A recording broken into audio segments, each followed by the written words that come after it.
সুস্মিতার সঙ্গে প্রেমের চর্চার মাঝেই বিয়ের পিঁড়িতে কবে বসতে চান জানালেন সাহেব। তো চলুন বিস্তারিত জেনে নেওয়া যাক।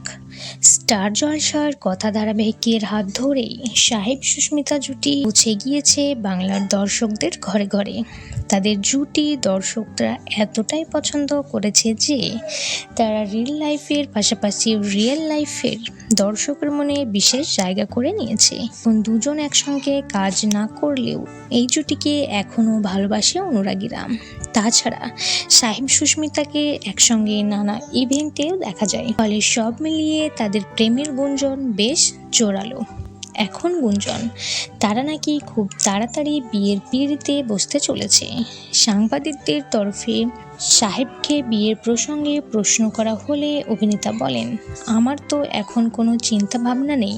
শীতকালে করা উচিত আমার মনে হয়। সুন্দর সাজগোজ করা যায়।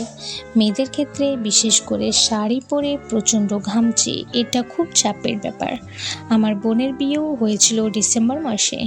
আমার মনে হয় সে সময়ে খাওয়া দাওয়া ভালো করে করা যায়, তাই সকলে খুব উপভোগ করতে পারে। এরপর সাহেব থেকে জানা যায় তার সাহেবের প্রিয় বউকে প্রশ্ন শুনে মজা করে উত্তর দেন। তো বন্ধুরা, ভিডিওটি কেমন লাগলো অবশ্যই কমেন্ট করে জানাবেন। ভিডিওটি ভালো লাগলে একটা লাইক করবেন, চ্যানেল সাবস্ক্রাইব করে পাশে থাকবেন।